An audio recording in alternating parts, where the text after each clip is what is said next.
And now it's time for New Horizons in Music Appreciation. Different approaches to the problem of popularizing the 19th century classics. Now, unlike the Baroque masterworks, 19th century pieces such as the Beethoven symphonies are usually so long and melodramatic that the average listener has to be informed through the use of program notes as to what's going on in order to prevent him from falling into a confused slumber. The only trouble is that they always turn the lights down in concert halls, so you can't read the notes while the piece is being played. So, here is a new solution to a perennial problem.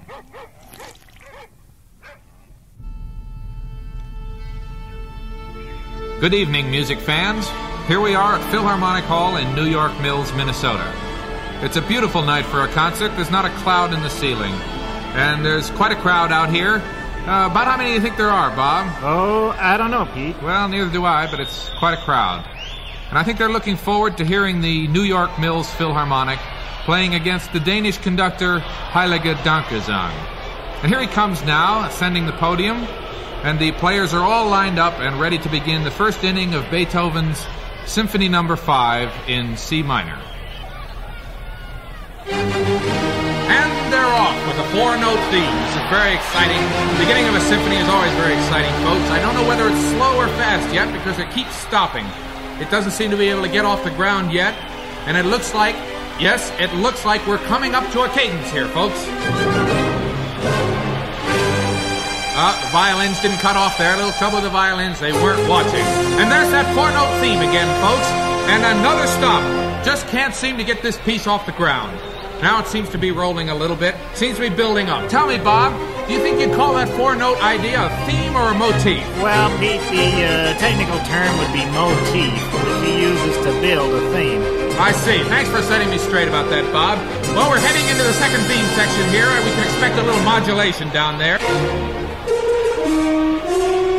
Wow, did you hear that, Bob? Somebody down there in the horn section really flubbed that note. That was one of the worst fumbles I think I've ever witnessed in all my days. I think it was number 1, wasn't it, Bob? Yes, it was, Pete. That was Bobby Corno in the first chair, and that's the third major flub he's made this season, giving him a solo average for the season of approximately .24755, which is pretty darn low for a first chair man. You think there's some chance he might be sold to another orchestra? Well, it's hard to say, Pete. Corno's very good in the long solos, things like the Rachmaninoff Piano Concerto. So I think if he pulls himself together a bit, they'll probably keep him around, although I suppose he might... Well, I think it's development time down there now, Bob. Let's see what's going to happen. The horns are starting it off. They seem to be in pretty good shape now, and I get the feeling that we're probably going to be hearing a lot of that four-note motif, don't you, Bob? Yes, I do, Pete. So do I, Bob. Well, they obviously are stuck with that four-note motif, and they're going to be fooling around with it for quite a while. You notice it's pretty hot in here, Bob? Yes, I do, Pete. Yeah, I think the air conditioning has gone off, which is one of the things... Wait a minute, there's something going on down there on the stage, folks. There's something happening down there. It's really building up tension. The crowd is getting very excited. The brasses have come in, and the timpani, and everybody, and it's extremely exciting. I think we're building up to a fugue. No, the basses are not picking up the theme, folks. It is not a fugue. The violins tried to make it one, but the basses are not following up. No, instead of a fugue, folks, he seems to be taking the theme and breaking it up into little pieces. Just 2 notes left of that theme now being thrown around from player to player. And it's getting softer and softer down there, folks. I think they're losing steam. They seem to be running out of steam, and it's just getting a little bit lethargic down there, if you want to know the truth. It's gotten down to 1 note now, and things are... Wait a minute! The brasses have come in and tried to pep things up. A welcome relief. But I'm afraid to no avail. Things are still pretty soporific. Wait a minute. Here they come again. They're really determined. It sounds very familiar. And I think we've reached the recap, Bob, don't you? There's no doubt about it, Pete. Your average Beethoven symphony usually has a recap right after the second quarter, and this one is falling right into line. Well, let's see if those violins can cut off with the rest of the orchestra and the cadence is coming up. Wait a minute. This time it's the oboe holding the note too long. Wait, he's playing a cadenza. He must be out of his mind. He thinks it's an oboe concerto. The conductor's standing down there. He doesn't know what to do. Have you ever heard anything like that, Bob? I certainly haven't, Pete. I think it was a disgraceful display of lack of teamsmanship. And I wouldn't be at all surprised if Highwood's name wasn't on the roster next season, although I must say that the fans really seem to go for these outbursts of temperament. Well, I always say, Bob, professional music teams wouldn't exist without the spectators. Anyway, we're into the home stretch here with the second theme coming up, and we should be in C minor right up to the double bar. Wait a minute. That's really something, Bob. The piece is billed as being in C minor, and yet it looks like it's going to end in C major. It's really something, Pete. Well, I think it's something that the Composers Commission ought to look into, and I suspect that they will as soon as this gets out. But it looks like it's going to be an ending anyway. Things are building up a little there. The violins have really gotten a hold of things. They're really beginning to roll, and now he's adding all the woodwinds there. He's thrown in all his brass and the timpani, and it's tutti all the way, folks. He's got a great piece on his hands here, and he looks like he's really coming into the home stretch. Well, I guess that about wraps it up, hey, Bob? Yeah, Pete, it's been a good piece. I think he can really have something to be proud of himself here. Wait a minute! The brasses are taking the theme! They're not letting it stop! They're taking the theme and running ahead!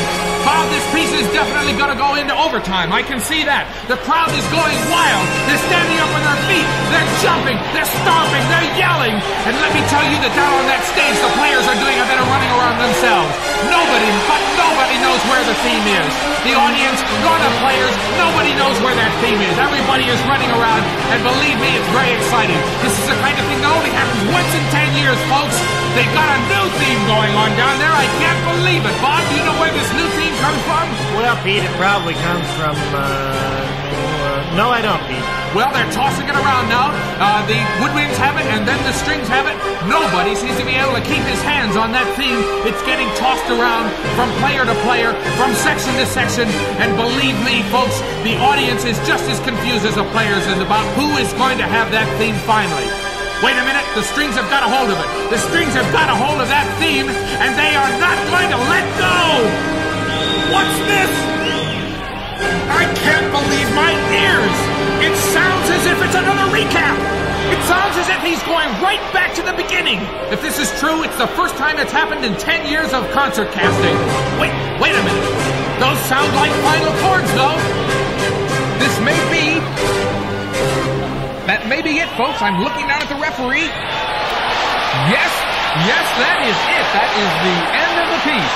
The players are taking off their helmets, and the conductor has turned around and is acknowledging the cheers of the crowd. Well, it was quite a symphony, wasn't it, Bob? It was quite a symphony, Pete, and I think the fans feel that they got their money's worth. So do I, Bob.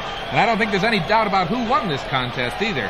As a matter of fact, I wouldn't be surprised if the critics slap a stiff penalty on some of the players, particularly Bobby Corno. Neither would I, Pete, and of course this was a very important victory for Heilige Dankgesang, since it puts him right up there at the top of the Conductors League. That's right, Bob. That means that he'll be up against the Fargo-Moorhead Symphony in the World 12-Tone Series next month.